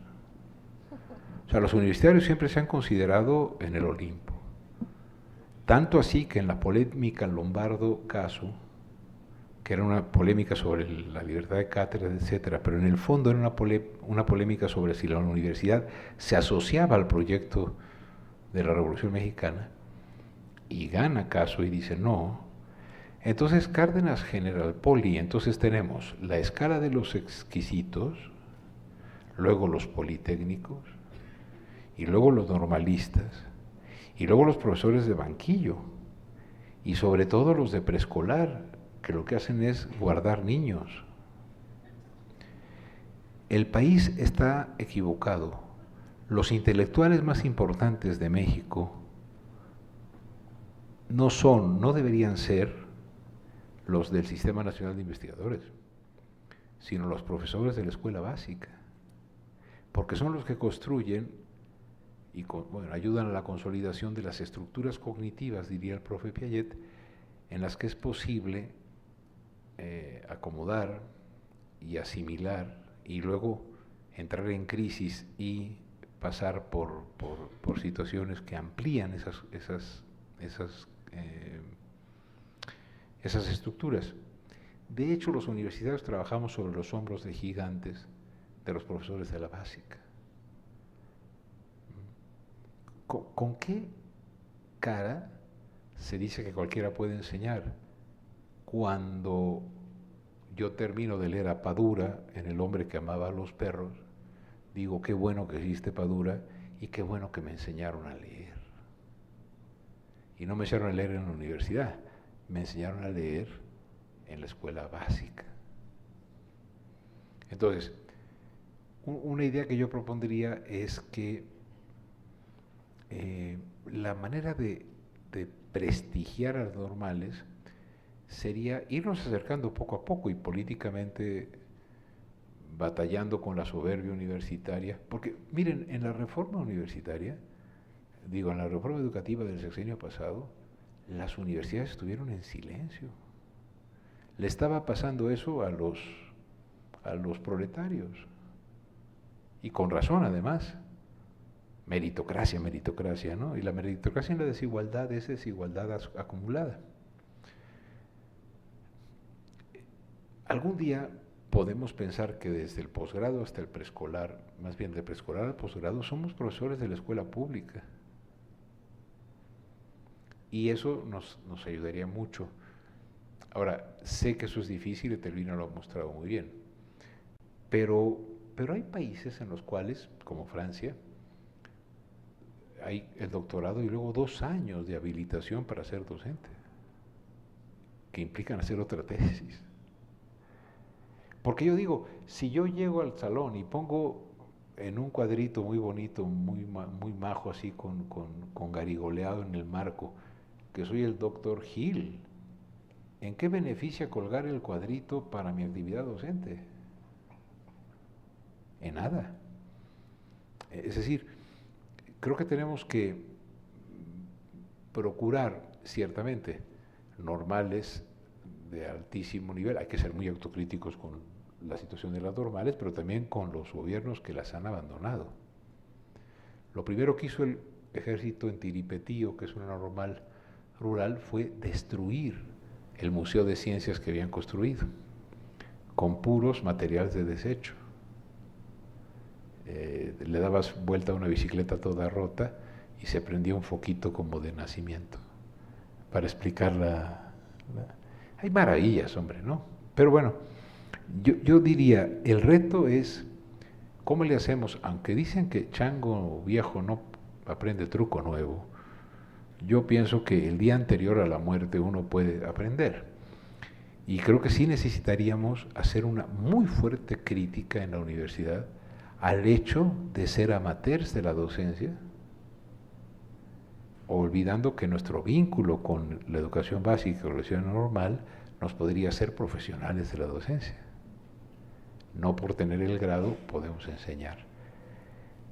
Y por otro lado, creo, las normales deben tener una recuperación de su importante papel, igual que el poli, igual que los profesores de la escuela básica.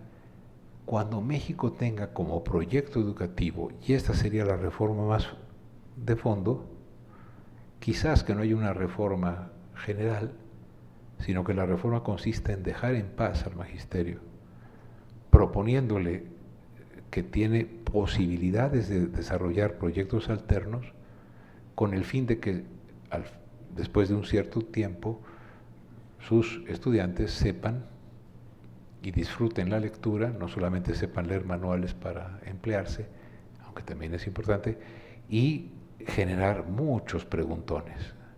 Muchas personas que se pregunten, ¿por qué Duarte, el de Chihuahua y el de Veracruz están libres? ¿Por qué no hay consecuencias a los 400,000 millones de pesos que fueron condonados de impuestos? ¿Por qué Lozoya puede salir libre y un pobre al que agarran haciendo pipí en la calle está 6 años en el bote? Yo creo que por ahí podría ir. Telvina tiene toda la razón, el obstáculo del CENTE, de los dirigentes, ¿no? Luego el obstáculo de muchos colegas que estamos en una zona de confort, ¿no? Tranquilos. Normales que están pensando en obtener. Ayer vi un anuncio del CENTE, que creo que lo vimos juntos, que ofrece un doctorado con 50% de descuento del SINADEP para obtener el doctorado en línea.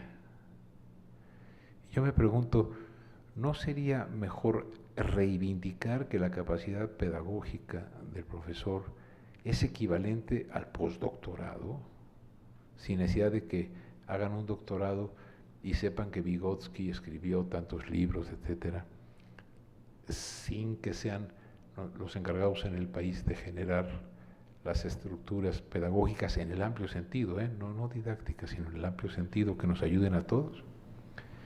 Yo por ahí la veo. No siento que por ahí esté el eje central del actual gobierno, como no lo estuvo en el pasado.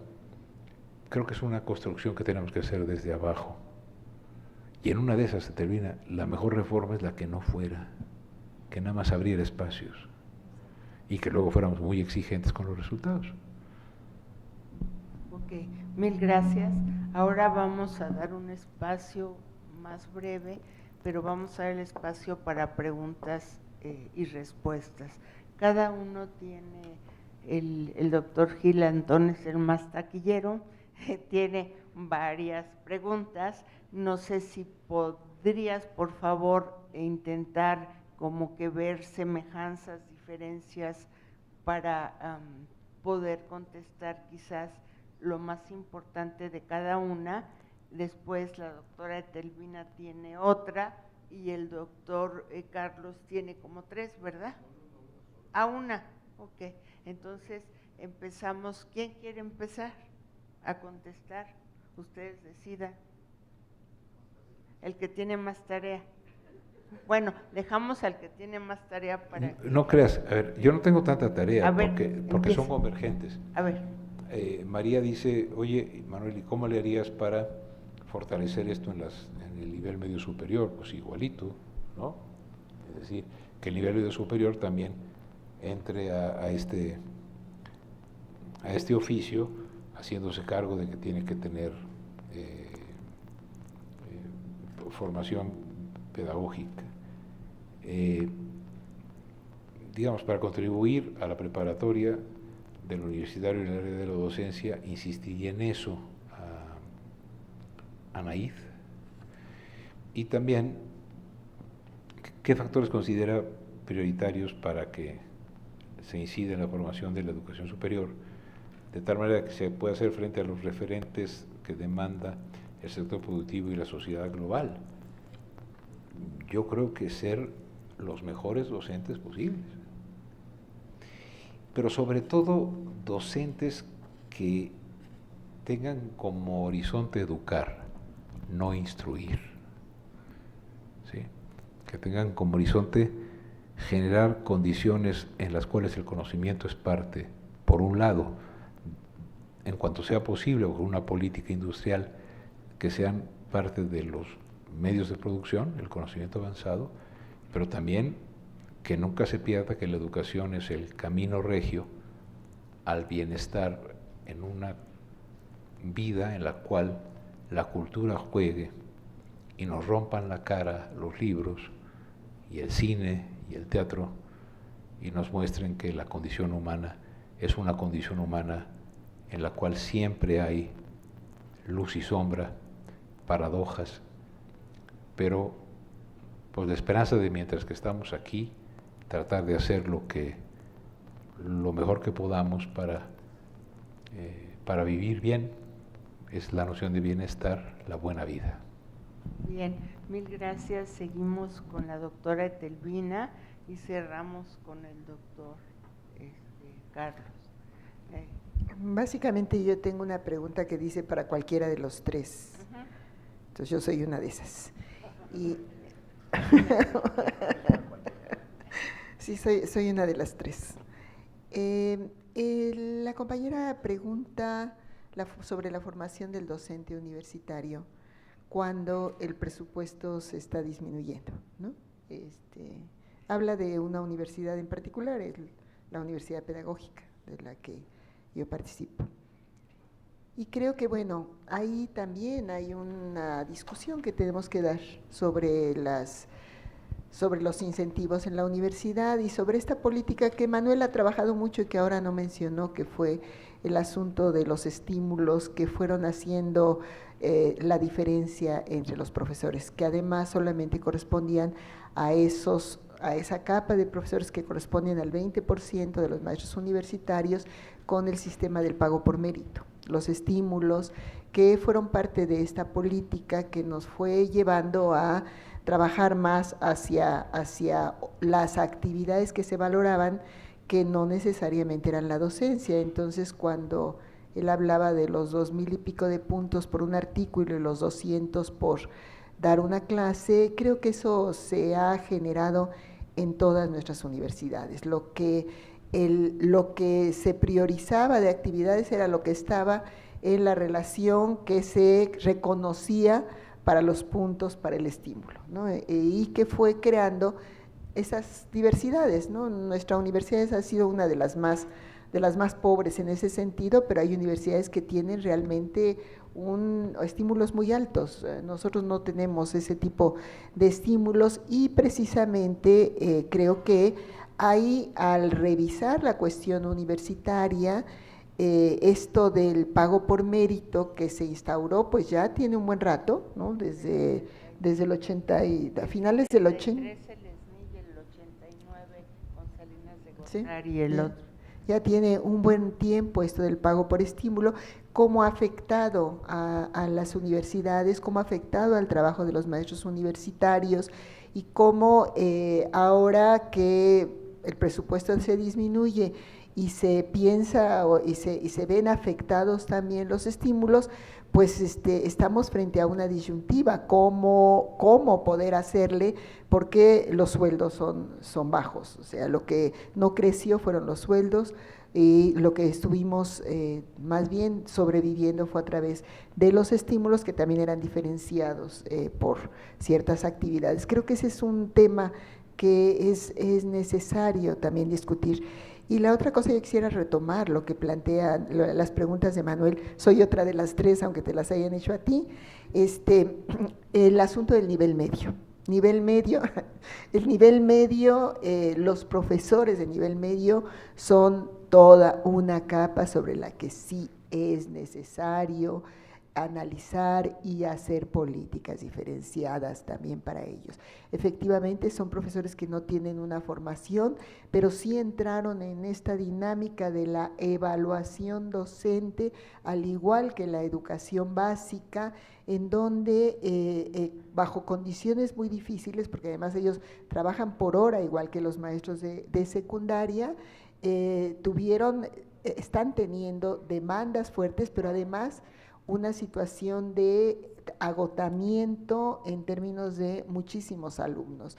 Yo me he quedado sorprendida cuando encuentro que en la preparatoria 6 hay, preparatoria de la UNAM, los salones de clase tienen 70 estudiantes. 70 estudiantes porque la demanda es muy fuerte, no aumentan las escuelas, no aumentan los planteles, hay mucha demanda y el maestro atiende 6, 7 grupos con esa cantidad. Es decir, las condiciones de trabajo de los maestros de educación media son muy complejos y creo que es donde menos investigación se ha desarrollado. Los maestros de educación no tenemos como muchos elementos a la mano para poder plantear también alternativas. Me parece esto indispensable. No hay ni condiciones ni formación porque se la pasan dando clases, ¿no? Bien, doctor, ¿puede cerrar por favor con su pregunta? Bueno, yo he recibido del doctor Manuel Soto una pregunta que dice que ¿qué es lo que más impacta en la transformación social del docente?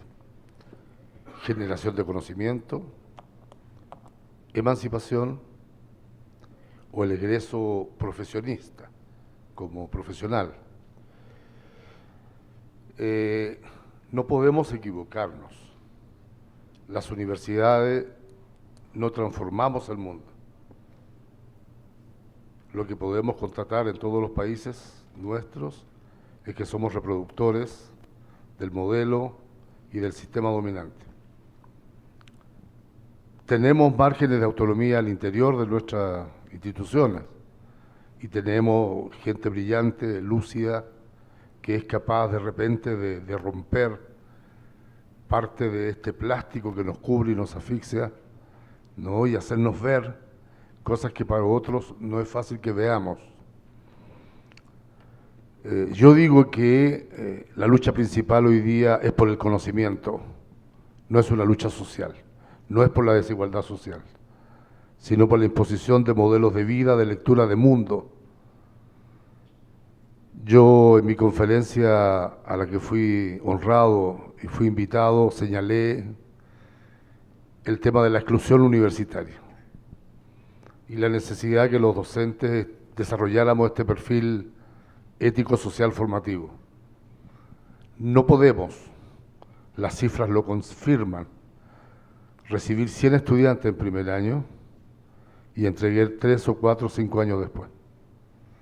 Y no importarnos qué pasó con los otros 94. Y no puede tampoco no preocuparnos que de esos 6 que se graduaron, 5 provienen de las clases aristocráticas y uno se nos metió por entre medio, de las clases populares. Porque la cantidad de miles de millones de dólares sociales que estamos derrochando, no tenemos conciencia. Si el Estado paga miles de millones de dólares para que formemos 500.000 estudiantes y nuestro producto son 20.000 profesionales, algo ha pasado, que hemos hecho un derroche también de los recursos. Necesitamos romper con esta, diría yo, con esta suerte de condena sobre nosotros, esta tendencia a individualizar el trabajo docente, a no conversar con el otro, a no entender que la docencia es una acción comunitaria y colectiva, a no entender que las facultades y las universidades tienen que construir proyectos comunitarios, proyectos universitarios, no solo como una forma de defensa, sino como una forma de elaboración y de construcción. Las pirámides no se construyeron uno para cada lado, aunque se hayan construido en su época con trabajo esclavo y trabajo dominante. Pero nosotros tenemos hoy día condiciones morales para hacerlo de otra manera. El trabajo de formación de las nuevas generaciones es un trabajo en equipo, es un trabajo colectivo. Ninguno de nosotros posee ni tanta inteligencia, ni tanta belleza, ni tanta capacidad para hacerlo solo. Y si lo lográramos hacerlo, al cabro que le estamos ayudando, el otro me lo va a joder. No podemos pensar, tenemos que pensar ya en las evaluaciones colectivas. Tenemos que hacer que nuestros alumnos vayan creando dosieres de aprendizaje a lo largo de la carrera y desde los profesores de primero a quinto tener consejos de evaluación para ir haciéndole seguimiento y acompañamiento a los proyectos, para sustentarlos cuando se caen, para levantarlos, para estimularlos a que piensen distinto. Y cuando llegue quinto año, yo que estoy en primero, participaré en los consejos de evaluación. Pero no, cada uno tiene un combate a muerte con los muchachos, con las muchachas. El gobierno belga gasta miles de millones de dólares en financiar a las universidades porque el ingreso es libre, sin examen. Es como en Argentina, que se extrañaba a mi colega que había salas con 70 alumnos. En Argentina hay 4.000, 5.000, hasta 7.000 alumnos en primer año, se dividen en 5 grupos en sedes distintas y los grupos quedan de 600 alumnos. En Bélgica pasa algo parecido. Yo participé de los equipos de didáctica, porque me estaba formando en psicología del aprendizaje, de didáctica universitaria, para estudiar por qué había tanto fracaso académico en los estudiantes de medicina. Y la investigación mostró que parte importante de la evaluación que hacían en primer año los paneles de médicos a los estudiantes de medicina, de aquellos que salían mal, que fracasaban, era porque no tenían pinta de médico. Entonces, pinta de médico. O sea, su aspecto, este tipo no parece. Y entonces, el prejuicio era mediador de las relaciones de evaluación.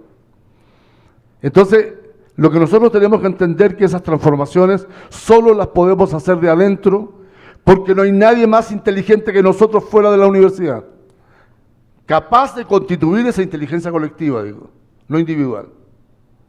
¿Ya? Y compañeros, nosotros estamos relativamente tranquilos, preocupados y tranquilos porque nos vamos a morir. Luego, en 5, 10, 15, un año, pero luego. Y les estamos dejando un tremendo cacho, un tremendo problema a los que vienen. A lo menos alentémoslos a que ellos sí van a poder cambiar y que el siglo XXI será una perspectiva de recuperación de valores humanos, de una universidad latinoamericana centrada en esos valores humanos y que nosotros haremos docencia poniendo primero la ética y después la disciplina. Muchas gracias. Gracias, doctor. Pues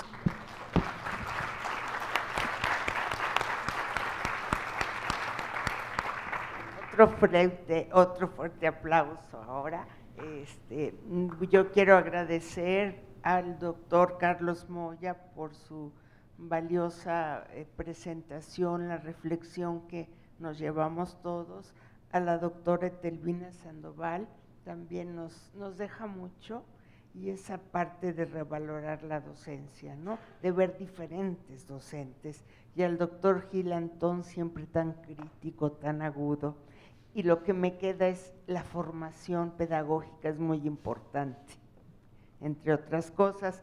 Pues con esto les agradecemos su presencia, les agradezco a mis colegas el estar aquí, En un momento damos paso a la entrega de diplomas y yo les pido un gran aplauso para todos.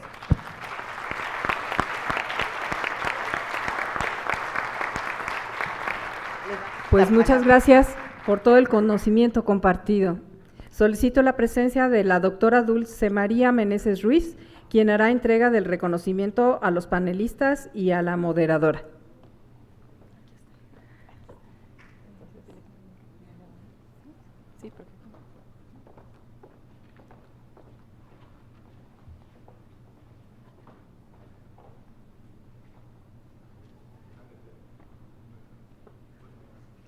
Bueno, a nombre de la Universidad La Salle México, le entregamos una constancia al doctor Carlos Moya Ureta por su participación en el panel Los docentes como agentes de cambio para la transformación social, desafíos y oportunidades. Muchas gracias a todos y buen día.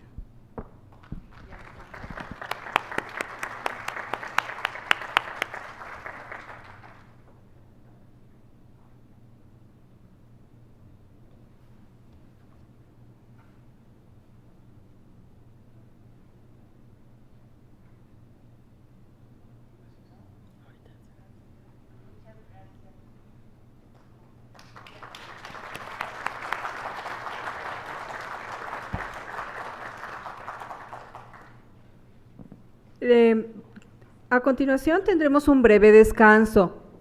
Les pedimos puntualidad. A las 12:30 inicia la sesión de propuestas de incidencia e innovación. Muchas gracias a todos.